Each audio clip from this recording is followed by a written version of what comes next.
అబ్దుల్ ఖాదర్. నాకు ప్రస్తుతం 60+ ఏజ్. నేను లెక్చరర్గా పనిచేస్తాను. షోల్డర్ పెయిన్ ఉంది, బోర్డ్ వర్క్ చేయలేని పరిస్థితి. లాస్ట్ 2 years నుంచి టాబ్లెట్స్ వాడుతున్నాను. టాబ్లెట్స్ వాడి వాడి విసిగొచ్చింది, ఇక లేకపోతే జీవితమే లేదా అని. సార్ పేరు రెఫర్ చేయగానే మా చెల్లై రెఫర్ చేసింది.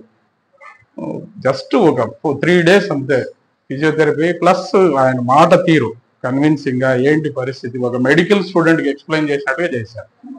నాకు ఆయన కొత్తగా అనిపించడం లేదు, ఆత్మీయుల్లాగా అనిపిస్తుంది రియలీ.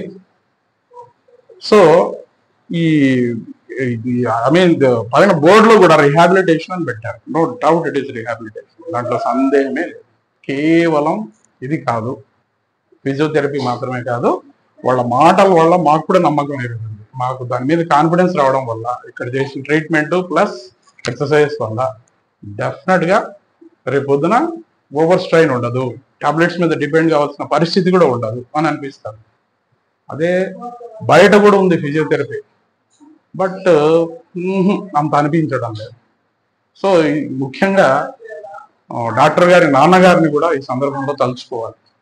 ఆయన ఎక్కడో ఇండోనేషియాలో చేసి ఆయన లక్షల సంపాదన వదిలేసి ఇక్కడ రావడం, ఇంత తక్కువ ఫీజెస్కి ఆయన ఇక్కడ వర్క్ చేయడం అసలు మాటల్లో చెప్పలేంది. మానవత్వం అనేది లేదు బయట, అక్కడ మంచితనం అసలు మనం ఎక్కడ చూసినా కనపడడం లేదు.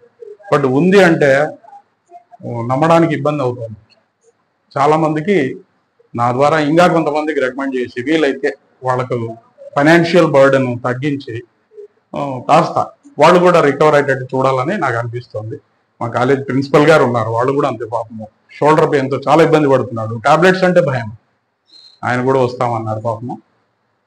మిగతా వాళ్ళు కూడా చాలామంది ఉన్నారు. రియలీ మ్యాక్సిమం ఎంతమందికి వీలైతే అంతమందికి రికమెండ్ చేస్తాను. బట్ ఉన్నది ఏంటంటే ఇక్కడ ఓవర్ రష్ అవుతుందేమో అనిపిస్తుంది. No doubt about it.